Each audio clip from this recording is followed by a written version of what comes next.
You're listening to Black Lantern Tales, a new horror every midnight.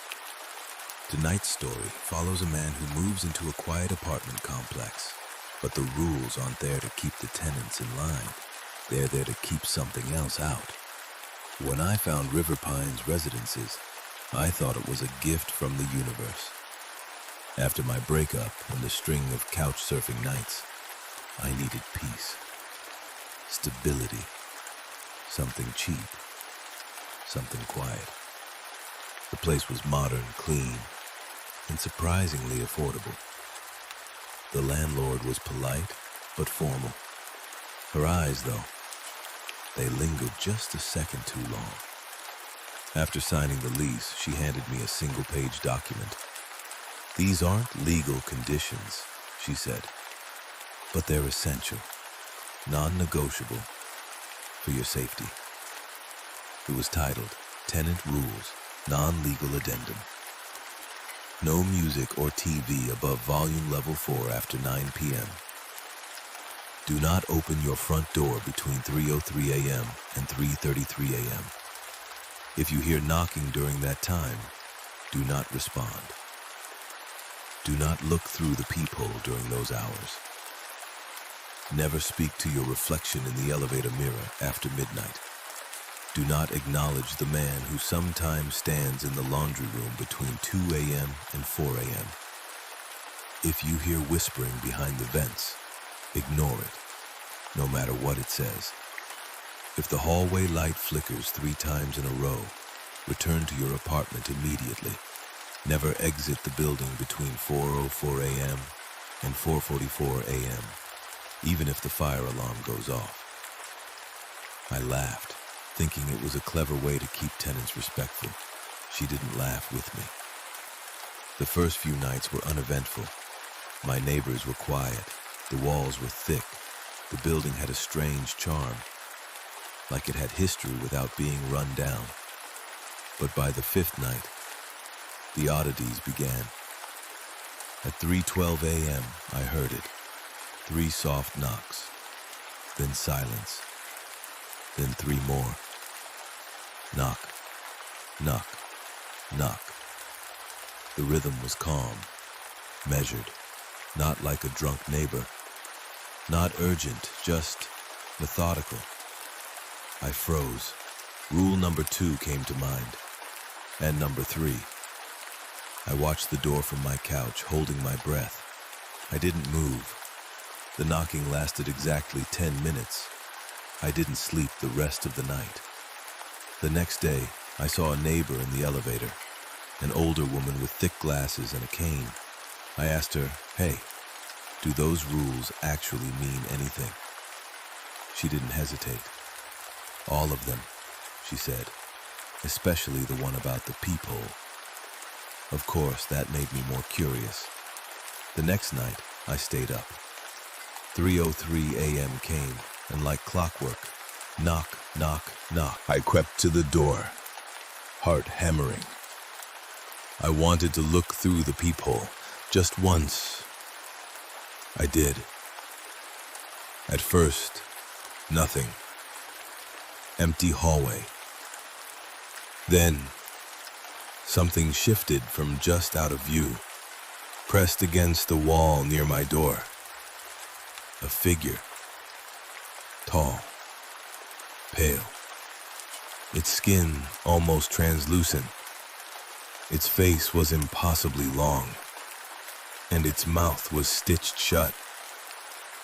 Except, it wasn't stitched. It was zipped. I stumbled back, choking on a scream.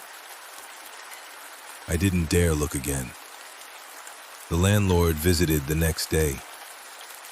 "You looked, didn't you?" she asked. I nodded. "Then you've invited it to know you. It remembers faces." She handed me a compact mirror, the kind you carry in your pocket.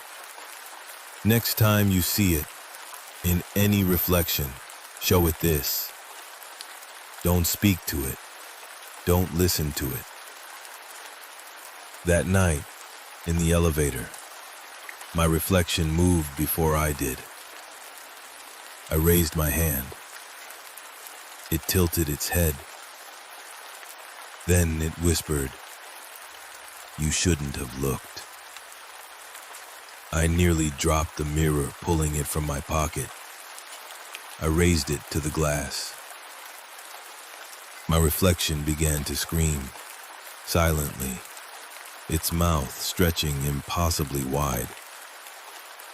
The elevator light flickered. When it stopped, the mirror version of me was back to normal. But I wasn't. Over the next week, things escalated. I heard whispers through the vents at night. They said my name, mentioned things no one should know. My childhood dog, my mother's favorite lullaby, my deepest insecurities. I ignored them. I followed the rules. But curiosity, it eats at you. On night 14, I visited the laundry room at 2:15 a.m. He was there, the man, tall, expressionless, dressed in a faded maintenance uniform. He stood perfectly still. As I loaded clothes, he didn't move, didn't blink. As I left, he whispered, "They're starting to notice you." That night, every screen in my apartment turned on at once. My phone, my laptop, even the smart microwave display, all displayed static. Then, words. "Let us in." I unplugged everything. The hallway light outside my apartment flickered. Once, twice, 3 times. I remembered the rule. I bolted for the door and locked it tight. From the peephole, I saw nothing, but I heard a soft voice say, "We see you now." The landlord called me the next morning. Her voice was calm. "You need to leave. You broke too many rules." "What happens if I stay?" I asked. "You become a part of the building, like the man in the laundry room, like the one in the mirror." I packed that day, but before I left, I heard one last thing. As I passed the hallway vent, a voice whispered, "We know where you're going." I live across town now. New building, new locks, no rules on the lease. But every night at 3:03 a.m., I hear knocking. Some nights it moves from the door, to the mirror, to the inside of the closet. I don't know how long I have before they stop asking to be let in and start helping themselves. If this story echoed something in your own life, maybe you heard those knocks too.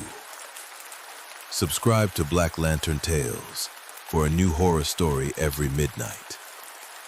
Until then, don't look through the peephole.